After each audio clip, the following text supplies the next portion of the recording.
Hi, you are listening to Season 3's finale episode of The Rare Life. I'm your host, Madeline Cheney. I'm super excited to celebrate and reflect on another awesome season full of awesome episodes. In this finale episode, I'll share a little bit of behind the scenes of this season. We will get to listen to a really quick run through of every episode of the season, hear listener takeaways, and gear up for season 4 with a brand new theme and brand new episodes. So season 3 was definitely an adventurous one for me. I mentioned in season 2's finale episode that I had the goal to increase the reach of this podcast, to get it to more people, to benefit more families. And I'm very grateful and happy to tell you that we were able to double the amount of people listening this season. And that's been really awesome. And I know that, that's a combination of a lot of things. And one of the really crucial parts of that are the shares, both by word of mouth and on social media. So I just want to thank each of you that have shared this with people you thought would benefit from it. That means so much. So please continue to do so. If someone comes to mind that you think could really use this, please don't hesitate to share it with them. I know there's a human behind each of those listens, and each one is very meaningful to me. So we've started that climb, and I would love your help in keeping that momentum and continuing to share the goodness of the episodes in this podcast. So that was really awesome for this season. Something that was a little less awesome, let me tell you a little story.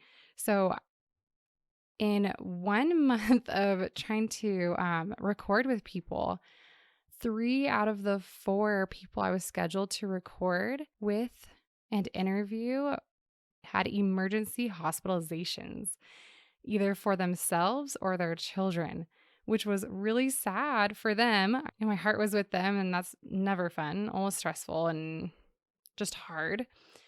I am not a superstitious person normally, but I started feeling I needed to have a disclaimer when I was scheduling with other people and be like, just so you know, there's this track record right now.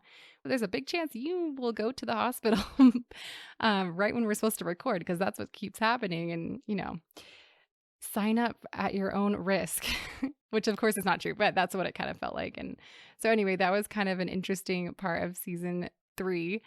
And, again, my heart goes out to those families that were going into the hospital, because I've totally been there, and it sucks so bad. So those are 2 kind of behind the scenes. There are other things that made this season very adventurous and exciting, but I'll leave it at that. So I really enjoyed the conversations I got to have for season 3 within that theme of how our relationships were affected by our children. I think that all the different facets we were able to go down, whether it be inclusion within just, the world, or our friendships and how those have evolved, or relationships with our family members, or relationships with the rest of the medically complex parenting community, or our relationship with our child's siblings, and our relationship with our romantic partners. And then, lastly, focusing on our relationship with our child with disabilities. I just thought it was so fascinating to really delve into the different ways that those relationships have been impacted. So let's go ahead and run through them. I'll just give you a few seconds of each episode to kind of allow us to bask in the awesomeness of each episode. And if you haven't heard all of the episodes yet of season 3, definitely go back and check those out, because they're awesome. So first up, we have our parent story episodes. I can do medical cares. I can change a trach with my eyes closed, but ask me to swaddle a newborn, and I don't know that I could. He's able to find something to laugh about in some of the hardest situations that he's in, and it's one of his superpowers. There isn't anything that you're going to be able to do to fix the pain. Right. you can just be there to walk through it with them. That was my headspace, was that it was a binary, that either she was going to be fine and everything was fine and they were just totally wrong, or this was something that I absolutely could not deal with. I remember the kind of crying that I did that day was something that I don't know if I've ever repeated. It was devastating, so devastating. And our professional episodes. And so I wrote a book in the hopes that kids would ask questions. Everybody is unique and everybody has worth. I just want kids to love themselves. Relationships with children that have medical issues, the parental relationships are more difficult. It's not inherent, but what's inherent is distraction. Sobbing when you're upset can be a release, and showing that to kids is incredibly courageous, and then in turn allows them to feel the same way. She really just always encouraged me to just go out and show the world who I am with my trach, not in spite of my trach, but with my trach. My solo episodes, I was just trying to survive, and it was like looking over and seeing her next to me also drowning and saying like, "Mommy, help me," and I couldn't help her, and that was really hard. The number one purpose of the podcast is for the guests to be relatable, because I want you to be listening and to say, "That's me," because that is super healing. Having that kind of controversy while trying to figure this stuff out is really hard. And I quite frankly hate it. There are parents like that I love meeting, where we can have that connection in a matter of minutes. And parent special topic episodes. Truly, our lives are shaped by what I have learned on Instagram from other parents. I didn't even have time to like talk to her or do anything, because I was just like, oh my gosh, this was the most special and meaningful moment that has happened outside with Ford ever. I realized that while I was writing all of these things down that I was feeling, I felt guilty for feeling the way I was because I thought it was wrong. We each had what the other one wanted. He had all the attention.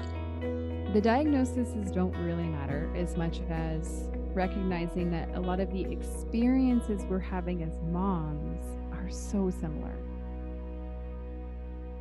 Awesome. So now I would love to play for you takeaways from season 3 from 3 different listener moms. First, we have Izzy Duvall.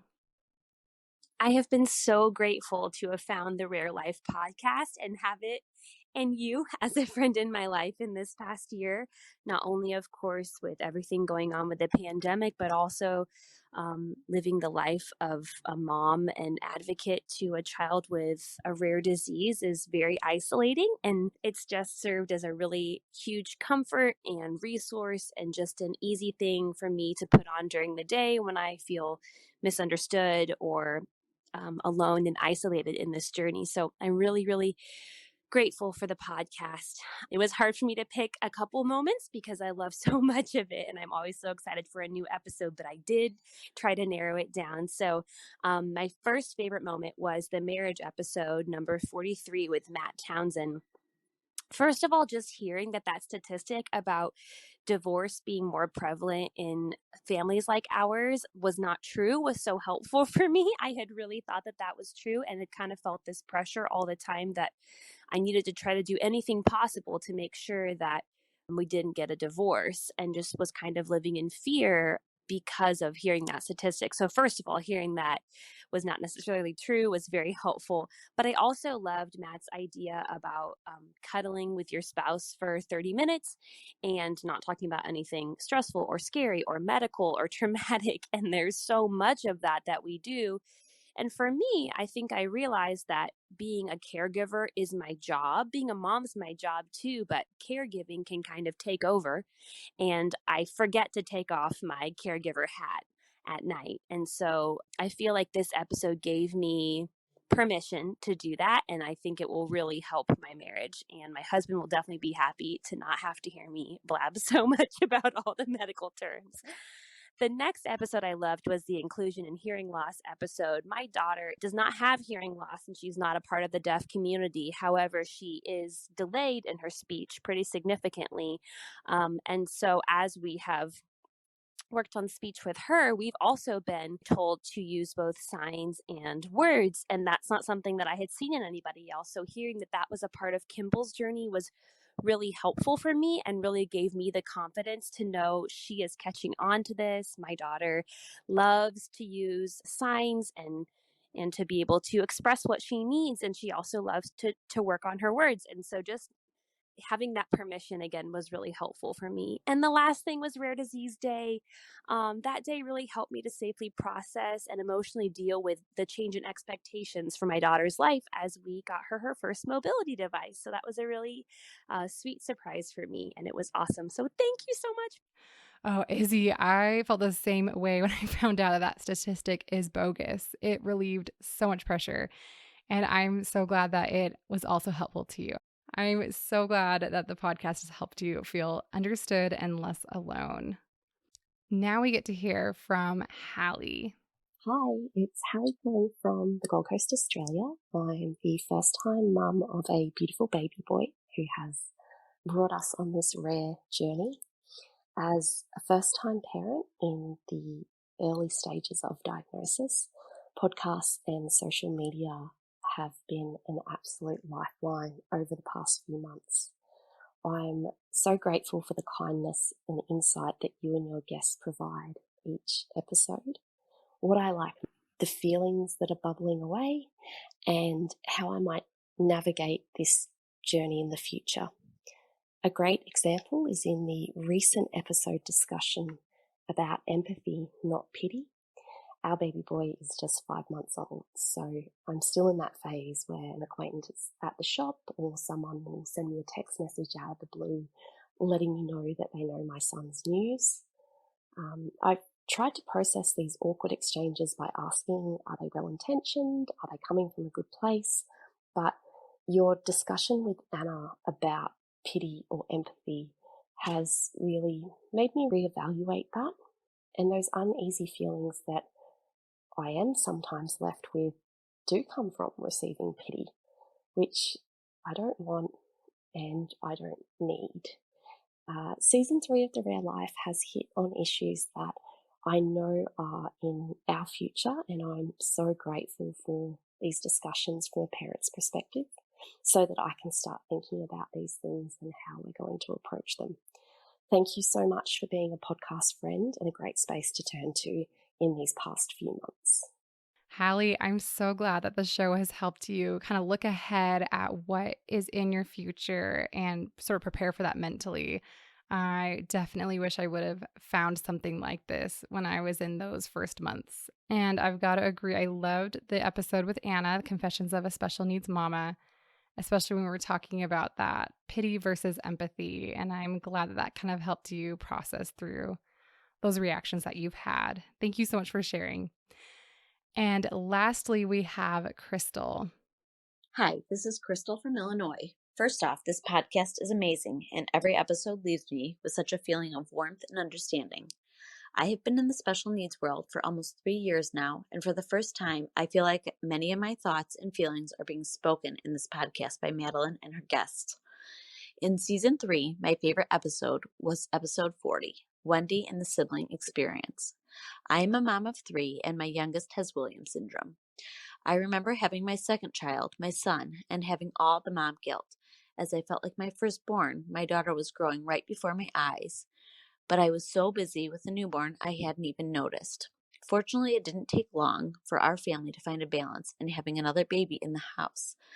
But with our third, she was in the NICU and then diagnosed with Williams syndrome. And from that moment on, our lives were changed, and the constant pull to be with my older two, but also needing to be in the NICU, appointments, therapy, or hospital stays has been by far the hardest. Knowing the baby needs me, but also knowing my older two just need their mom to tuck them in. Even with a strong support system of friends and family around, it is still hard to shake that feeling of not being enough for everyone. The way Madeline said she was drowning, but seeing that Wendy was also drowning too had me in tears, because I have had and know I will have that feeling over and over again in this life. But our kids know we love them. We know we love them, and we will be enough. Thank you, Madeline, for each and every episode. You are an inspiration. Oh, Crystal, this one gives me all the feels. The feeling of not being enough for each of your children that you love so much truly is very painful. And I'm sorry that you related with it, but at the same time, I'm really glad that it was able to resonate with you and that we both know that we're not alone in that. Thank you to Izzy, Hallie, and Crystal for sharing their takeaways from season 3. So season 4's theme has a little bit of explaining to do. So I'm actually going to leave that as a little bit of a mystery until you get to listen to season 4's kickoff episodes. We'll delve into more about the theme for that season then. And that is in 2 weeks on July 22nd. I will share the season 4's kickoff episode. So you'll get an intro into the theme and extended sneak peeks into the first 4 episodes of this season. Don't miss it. See you then.